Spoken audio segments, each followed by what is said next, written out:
여러분, 다메섹, 다마스커스라고 여러분 들어보셨어요? 같은 말입니다. 아람의 수도였고요. 특별히 교통과 상업과 군사의 요충지가 바로 다메섹입니다. 물이 많은 평야 지역에 위치하고 있어요. 괜찮죠? 아주 좋은 자리를 위치하고 있는 것이 아람의 수도 다메섹이었습니다. 뿐만 아니라 오늘 다메섹만 등장하는 것이 아니라 23절에 보면 하맛 그리고 아르밧 도시들이 등장하게 되어지는데요. 역시 아람을 대표하는 도시들이에요. 그런데 당시에 이 도시들은 우상 숭배와 더불어 많은 죄악들을 행하였던 도시였습니다. 이들은 북이스라엘과 남유다를 괴롭힌 것뿐만 아니라 우상의 죄 때문에 결국 하나님으로부터 심판을 받게 되어지는 이야기가 성경에 기록되어져 있어요. 그 표현을 이렇게 하고 있습니다. 23절 보실까요? 바닷가에서 비틀거리며 평안함이 없다, 이렇게 표현하고 있습니다. 주경가들은 비유하기를요, 이 바닷가에서 비틀거린다라고 하는 표현을 부서지는 파도에 비유하기도 합니다. 하나님의 심판이 이렇게 아주 혹독할 것이라고 하는 거죠. 이로 인하여서 아르밧과 그리고 하맛의 그 흔들림이 아주 극심할 것이다, 이렇게 이야기하고 있어요. 또 이 심판을 이렇게도 표현하고 있어요. 해산하는 여인의 고통과 같다. 내가 이제 언제 아이를 낳을 것이다 라고 예상은 하지만 그 고통이 언제 나에게 올지 모르는 거죠. 요즘에는 산부인과에서 거의 날짜들을 정해주기는 하지만 당시 성경이 기록되어졌을 때에는 이들은 그냥 아프면 낫는 거니까 그 고통이 올 때까지를 그들은 기다리는 거거든요. 근데 그 고통이 언제 올지를 헤아리기 쉽지 않았던 거죠. 막상 닥치면은 당황하게 되어지는 거예요. 어쩔 수 없이 당황하고 또 그 상황을 받아들여야 하는 모습과도 같다 하겠습니다. 이렇게 여러분, 심판은 무엇인가? 아무도 예상하지 못할 때 우리에게 갑자기 임하는 것이, 이것이 하나님의 심판이라고 성경은 우리에게 이야기해주고 있어요. 이들의 역사를 보게 되어지면요, 다윗 왕 때까지는 오늘 등장했던 다메섹 그리고 소바, 하맛 이렇게 나뉘어져 있었는데 다윗의 왕조 이후 솔로몬 시대에 여러분, 이 다윗 때에는요, 이들이 정복되었어요. 그래서 이스라엘에게 조공을 바치는 처지가 되었지만 솔로몬 때에 이르러서는요, 이들이 하나로 통일되어집니다. 그리고 강력한 힘을 가지게 되어지고 오히려 유다를 괴롭히는 그러한 국가가 되어버렸습니다. 25절 볼까요? 어찌하여 찬송의 성읍, 나의 즐거운 성읍이 버린 것이 되었느냐 표현하고 있죠. 여기서 찬송의 성읍, 나의 즐거운 성읍이라고 표현하는데 이들은 하나님을 찬송했다고 하는 뜻은 아닙니다. 다메섹이 사람들로 하여금 칭송을 받을 정도로 그렇게 화려하고 아름다운 그러한 성읍이었다는 거예요. 공동번역에서는요, 이를 어떻게 표현했느냐, 이름난 수도다, 그리고 흥청대던 도시였다. 참 이름났고 위치적으로나 또 그들이 물질적으로나 풍요들을 누리었는데 그 이름난 수도가 곧게 서는 것이 아니라 흥청대는 그러한 도시였다는 거예요. 아람 백성들이 넓은 땅과 경제적인 풍요로 인하여서 향락에 빠졌다고 하는 이야기죠. 그런데요, 이러한 다메섹이 바벨론의 군대에 침입을 받았을 때 그들은 도망갈 의욕도 없이 두려움에 빠지게 되었고, 사치하며 위용과 아름다움을 자랑했던 궁전이 다 불에 타서 사라질 것을 예언하고 있습니다. 그런데 여러분, 우리가 성경의 말씀을 이렇게 계속 묵상하다 보면 이러한 내용들은 사실 반복되어지죠. 그들이 참 하나님께서 풍성함을 주셨고 요새를 주셨고 든든하고 안전한 자리들을 주셨는데 그럼에도 불구하고 그들은 교만하여서 결국 하나님 앞에 심판받게 되었다라고 하는 이야기들이 사실은 이제까지 우리가 쭉 살펴보았던 이 주변 국가들의 멸망의 대표의 원인들이었어요. 그럼 여러분, 이것을 우리의 삶 속에 이렇게 적용해 보면 어떨까요? 우리가 하나님 앞에 때로는 여러 가지 많은 것들을 간구하며 기도할 때, 하나님, 우리가 부족하지 않게 나에게 풍성한 삶을 하나님 허락해 주십시오. 나에게 많은 것들을 허락해 주십시오. 하나님, 나에게 복 좀 줘보십시오. 내가 진짜 하나님 앞에 근사하게 살아갈 것입니다 라고 우리가 하나님 앞에 기도하곤 하지만 근데 여러분, 사실은 그렇게 하나님이 나에게 복을 주셨을 때에 그것을 가지고 하나님께 영광을 돌려드리고 하나님께 아름답고 귀하게 쓰기보다는 많은 경우 그것으로 인하여서 타락하고 하나님을 섬기기보다 오히려 내가 가진 것들로 인하여서, 내가 얻은 것들로 인하여 그것을 의지하며 우리가 타락하기 쉽다는 이야기. 언제나 하나님께서 우리에게 복을 주실 때에 복을 받을 그릇을 준비하는 것은 너무나도 중요한 것입니다. 그러니까 내가 하나님께 복을 받으면 내가 흥청망청 쓰지 말아야지 이렇게 다짐하는 것으로 복의 그릇을 준비하는 것이 아니라, 여러분, 지금의 걸음이 복을 준비하는 아주 좋은 모습이 되는 거예요. 주일날 여러분들과 함께 나누었던 말씀 여러분 기억하세요? 나의 삶의 꾸준함이, 나에게 주어진 삶의 자리에서 내가 충성하고 내가 그것을 소중하게 여길 때에 하나님께서 나에게 큰 일을 맡겨주신다라고 우리가 여러분들과 함께 다윗의 이야기를 통하여서 살펴본 바 있잖아요. 다윗에게 맡겨진 일들이 거창한 일들이 아니었는데 그것을 충성스럽게 그가 감당할 때 하나님께서 그에게 더 큰 일들을 맡겨주셨다. 근데 여러분, 이것이 하나님께서 우리에게 주시는 일뿐만 아니라 이것을 하나님께서 우리에게 주시는 물질의 복으로 우리 한번 적용해 볼까요? 우리가 엄청난 거부들은 아니지만 나에게 주신 재물에 대하여, 하나님께서 나에게 허락하신 재정에 대해서 나는 얼마나 검소하게, 또 얼마나 귀하게, 때로는 써야 할 때 쓰고 쓰지 말아야 할 때 쓰지 않는 그런 검소함이 나에게 있는가? 여러분, 이런 사람에게 하나님께서 더 많은 것들을 맡겨주실 때에 우리가 그것을 온전히 하나님께 올려드리고 그것에 우리가 빠지지 않는, 그런 물질에 빠지지 않는 우리들 모습 되어지지 않겠어요? 그래서 여러분, 훈련하셔야 해요. 재물을 쓰는 것뿐만 아니라 재물을 의지하지 않는 것에 대하여 지금부터 우리가 훈련할 때에 하나님께서 우리에게 부어주시고 충만케 하시고 누르고 흔들어서 채워주시는 귀한 하나님의 복을 누릴 수 있는 자 되어진다는 사실입니다. 하나님의 귀한 복을 우리가 구하기 전에 하나님의 귀한 복을 누릴 수 있는 자격을 먼저, 그 그릇을 먼저 준비할 수 있는 우리, 그러기 위해서 우리의 삶을 하나하나 점검해보는 여러분 되었으면 좋겠습니다. 특별히 우리의 재정에 대해서 함께 생각하고 오늘 기도할 수 있었으면 좋겠습니다. 25절 볼까요? 어찌하여 나의 성읍, 나의 즐거운 성읍이 어떻게 되었습니까? 버린 것이 되었느냐라고 표현하죠.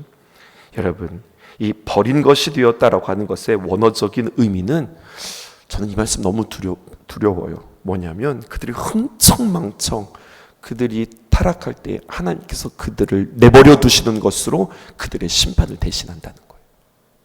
차라리 잘못하면 하나님 앞에 혼나는 것이, 하나님으로부터 징계받는 것이, 이것이 복이에요. 그런데 내가 막 질주를 하고 내가 타락하고 내가 하나님 앞에 온전히 서지 못할 때에 하나님의 징계는 무엇인가 그대로 두는 거예요. 그러면 어떻게 될까요? 우리가 하나님 앞에 깨닫지 못하고 더 많은 타락으로, 더 큰 타락으로 우리가 치닫게 되지 않을까요? 하나님께서 돌보지 않고 내버려 둔다는 것은 하나님의 은총과 통치로부터 그들은 제외된다는 이야기입니다. 멸망의 모습에 대해서 26절과 27절에 설명하고 있어요. 26절과 27절의 내용을 보게 되어지면 그들의 군사력이 완전히 다 소멸되어질 것을 말씀하고 있습니다. 군대로 나아갈 만한 젊은 남자들이 모두 다 엎드러진다, 이러한 표현들이 있어요.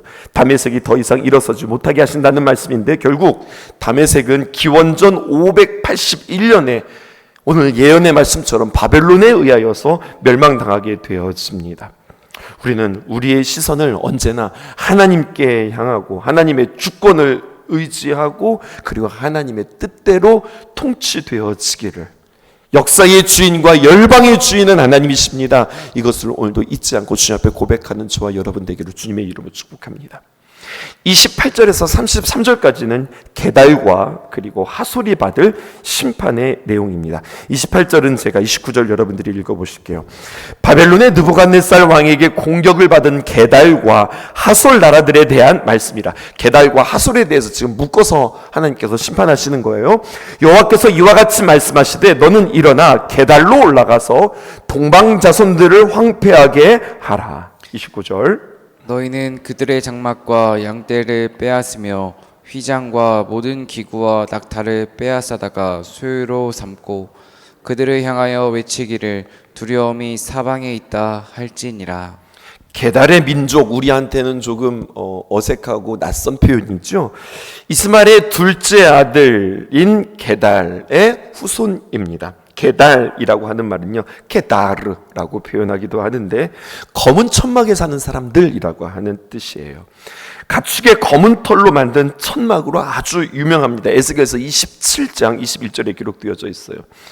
이들의 거주 지역은 그 다메섹의 남동쪽 암몬의 동편에 위치한 아라비아 사막지대입니다. 여러분, 아라비아 사막지대, 여러분 이곳은 그런 사람이 살기에 좋은 곳이에요. 아주 척박한 곳이에요. 척박한 곳이죠. 아브라함의 하갈의 소생인 이스마엘의 12아들 가운데 둘째 아들 게달의 후손들이 여기에서 살았는데요. 그러니까 이스마엘 계통의 아랍 유목민들이에요. 그런데 이들에게는 아주 탁월한 능력이 있었는데 여러분, 궁수를 많이 보유했기 때문에 활을 잘 쏘는 그러한 군사들이 그들에게 있었기 때문에 작은 부족이지만 얕볼 수 없는 아주 큰 영향력을 지닌 사람들이었습니다. 게다가 그 게달은 양을 치는 목축업과 무역업이 활발하여서 물질적으로 부족하지 않았습니다. 아라비아 사막에서 유목 생활을 하였는데 활을 잘 쓰고 무기를 잘 쓰는, 칼을 잘 쓰는 그러한 민족이었다고요. 하나님께서는 이 바벨론에게 풍요와 평안을 드렸던 게달과 하솔을 약탈하라, 그렇게 하나님께서 이 바벨론에게 명령하십니다. 왜 그럴까요? 이들도 똑같아요. 물질들의 풍요로움이 있을 때에 이들이 그 풍요로움을 믿었지 하나님을 믿지 않았어요. 계속 지금 반복되어지는 표현이죠. 29절은 바벨론이 그 게달로부터 약탈하게 될 물건들의 목록들이 등장합니다. 장막과 양떼와 낙타는 유목생활을 하는 그 민족에게 있어서 그는 필요로 가장 필요한 품목이라 할 수 있겠습니다. 생명과도 같은 그러한 품목들인데요, 그들에게 필요한 모든 것들이 다 빼앗기게 되어진다라고 하는 거죠. 곧 죽음과 다름없는 약탈을 그들은 경험하게 되어집니다. 풍요로웠는데, 부족함이 없었는데 그들이 의지했던 그것이 하루아침에 빼앗기게 되니 그들은 우리가 의지했던 것들이 얼마나 허망한가, 인생의 허망함을 하나님의 심판을 통하여서 깨닫게 되었습니다. 또 우리에게 적용해 볼까요? 우리가 참 믿고 의지했던 그것들이 하루아침에 사라짐으로 말미암아 우리의 마음이 허망해지는 그러한 우리들이 삶 속에 경험되어짐이 우리에게 있습니다. 그냥 내 마음이 뿌듯한 거예요. 어느새 나도 모르는 사이에 그것이 의지가 되는 거예요. 나도 모르는 사이에 나의 입술에서 자꾸만 말하여지는 것들은 가만히 보니 하나님을 의지하는 것이 아니라 내가 결국 그것들을 믿고 있었어요. 내 자식들을 믿고 있었는지도 모르겠고요. 내가 가지고 있는 매달마다 척척 나에게 들어오는 그 수입의 근원을 내가 뿌듯하게 믿고 있었을런지 모르겠어요. 또 나의 인맥들을 믿고 있었을런지 모르겠어요. 나 무엇이든지 어디든지 그곳에 가면 그 일들을 감당할 수 있지, 어떤 나의 경험치와 그리고 나의 실력을 믿었을런지도 모르겠어요. 그런데 하나님께서 우리가 하나님보다 그것을 더 의지할 때 하루아침에 그것들을 가져가심으로 말미암아 도대체 나는 무엇을 믿고 살았지, 나의 인생의 허망함을 이 심판을 통하여서 깨달을 수 있다는 거죠.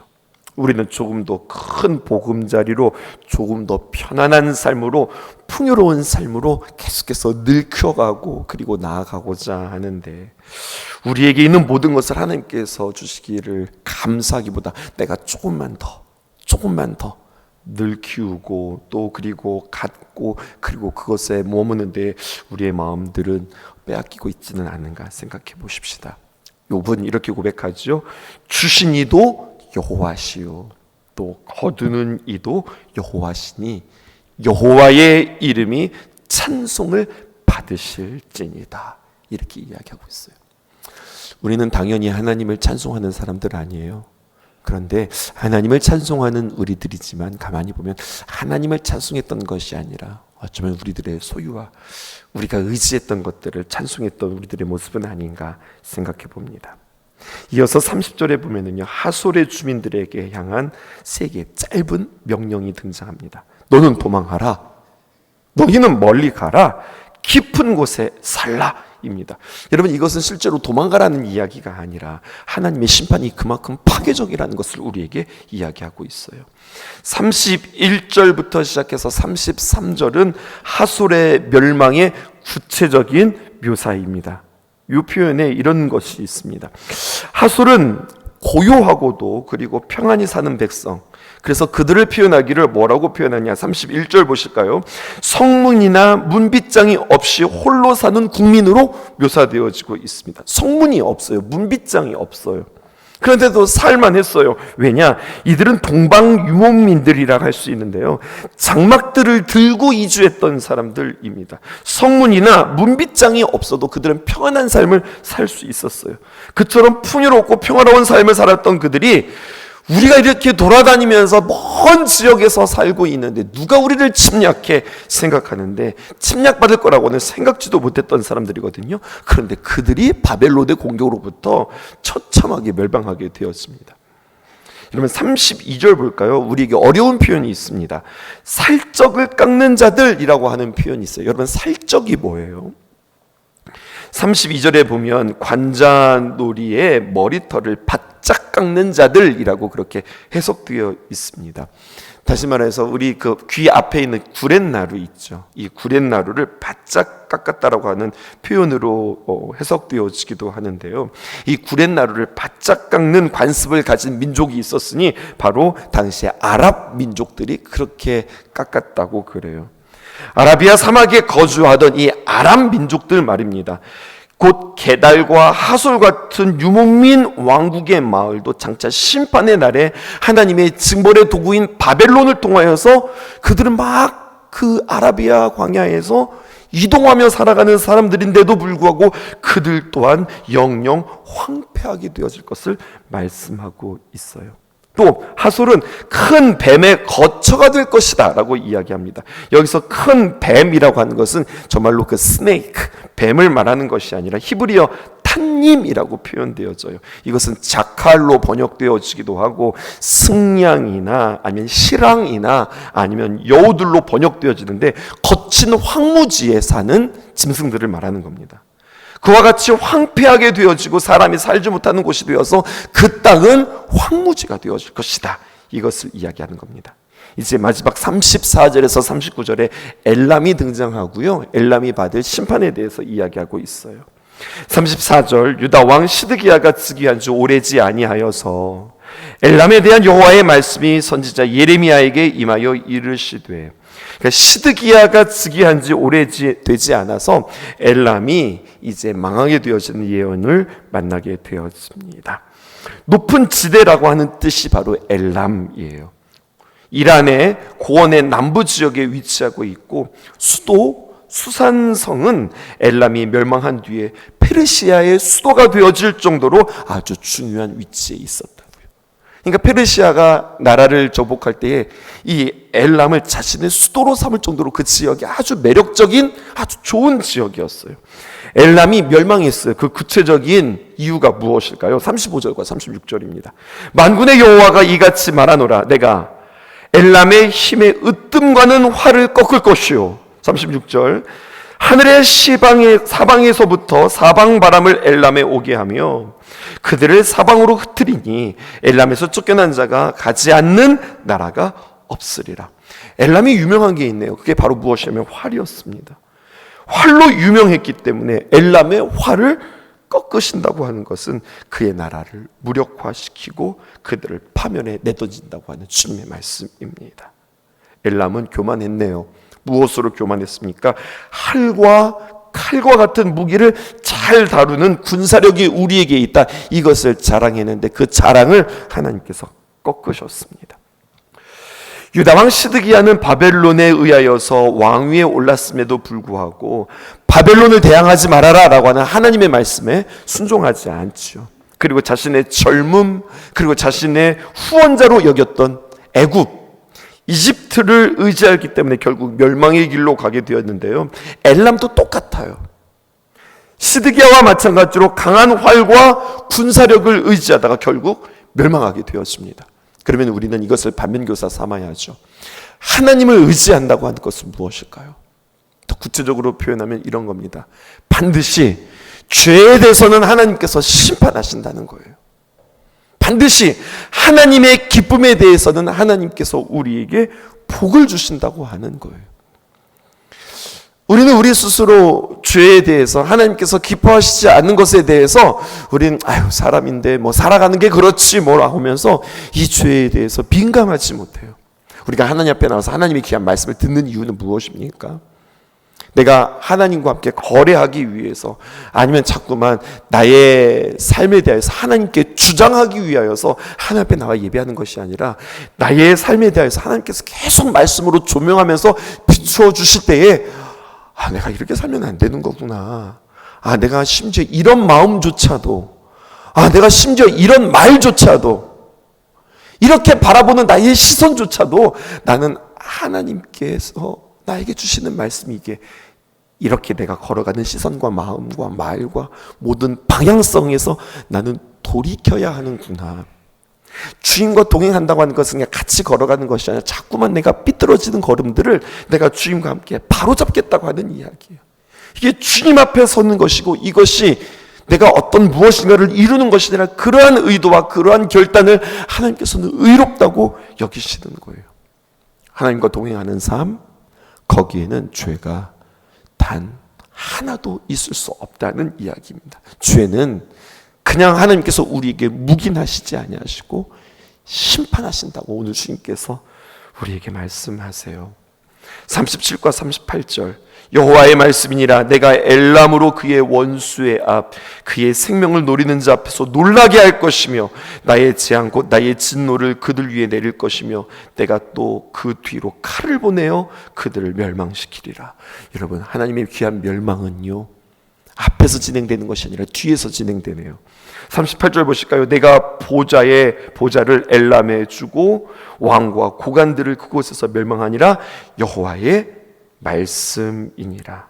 결국 하나님의 심판을 피할 수 없다고 그렇게 우리에게 말씀하고 계십니다. 39절 오늘 말씀이 이렇게 마무리되었습니다. 그러나 언제나 하나님의 말씀이 이렇게 마무리되어져요. 말일에 이르러 내가 엘람의 포로를 돌아가게 하리라. 여호와의 말씀이니라. 이스라엘 백성들이 바벨론의 포로로 묶여 있다가 그들이 하나님께로부터 귀한 은혜를 받고 회복되어지는 귀한 역사가 있죠. 하나님의 백성이 회복되어지는 역사, 이것에 대해서는 맞지, 하나님의 백성은 결국 하나님께서 회복시켜 주시는구나 생각하면서 우리는 이런 말씀을 볼 때는 조금 당황스럽습니다. 하나님을 모르는 백성이, 우상 숭배에 빠졌던 그들이, 하나님의 복의 대상이 되어지지 않는 그들이, 그들은 그냥 그렇게 흩어지고 멸망당하게 되는 거 아니야? 라고 생각하는데요. 여러분 보세요. 언제나 하나님께서는요, 그들까지도 포로를 돌아오게 할 것이다. 회복을 말씀하고 있어요. 여기에 우리의 착각 한 가지가 있습니다. 우리는 하나님의 백성이라고 생각하고 이방인이 아니라고 생각하는 거예요. 우리의 복은 하나님 앞에서 당연한 것이라고 생각하고 저들이 멸망당하는 것은 하나님 앞에서 당연한 것이라고 생각해요. 근데 성경은 우리에게 이렇게 이야기합니다. 네가 이방인 아니야. 네가 하나님으로부터 멀어진 자 아니야. 우리는 이들의 회복에 대하여서 의아해하는 것이 아니라 이것이 하나님의 마음이구나, 이것을 깨달을 수 있었으면 참 좋겠습니다. 다메섹과 게달과 하솔과 엘람, 이들의 공통을 여러분들 보실 수 있으시겠어요? 자신들의 군사력과 물질의 풍요로움을 의지하던 민족들, 다른 말로 표현하면 하나님을 의지하지 않았던 이들. 이 시간 우리는 다시 한번 이 말씀을 반면교사 삼아서 내가 하나님을 의지한다는 것은 무엇일까, 이것을 다시 한번 기억하고 주 앞에 기도할 수 있는 저와 여러분이 되었으면 참 좋겠습니다. 의지했던 모든 것 변해가고 억울한 마음은 커져가네.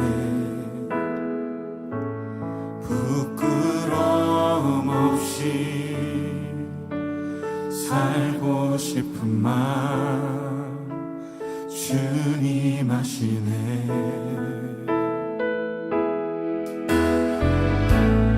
모든 일을 선으로 이겨내고 죄의 유혹을 따르지 않네. 나를 구원하신 영원한 그 사랑, 그 신분이 날 붙드시네. 주어진 내 삶이 작게만 보여도 선하신 주 나를 이끄신 번에 주심을 보시는 주님만 따르네. 날 택하신 주만 의지해. 보이는 상황에 무너질지라도 예수 능력이 나를 붙드네. 보이지 않아도 주님만 따르네. 내 평생 주님을 노래하리라.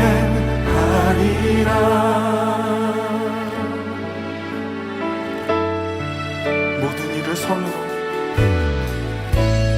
모든 일을 선으로 이겨내고 죄의 유혹을 따르지 않네. 나를 구원하신 영원한 그 사랑, 그 신근에 날 붙드시네. 주어진 내 삶이 작게만 보여도 선하신 주 나를 이끄신 번에 중심을 보시는 주님만 따르네. 날 택하신 주만 의지해. 보이는 상황에 무너질지라도 예수 능력이 나를 붙드네. 보이지 않아도 주님만 따르네. 내 평생 주님을 노래. 우리 다시 한번 고백합시다. 주어진 내 삶이, 주어진 내 삶이 작게만 보여도 선하신 주 나를 이끄신 번에 주심을 보시는 주님만 따르네. 날 택하신 주만 의지해. 보이는 상황에 무너질지라도 예수 능력이 나를 붙드네. 보이지 않아도 주님만 따르네. 내 평생 주님을 이 시간 함께 기도하며 나아갑시다. 주님, 선하신 주님이 나를 이끄심을 믿습니다. 내 평생에 예수의 능력을 의지하며 예수의 이름을 높이고 날 택하신 예수의 소망으로 살고 예수 살아계심을 노래하는 자 되게 하여 주시옵소서. 우리 함께 기도하며 나아갑시다.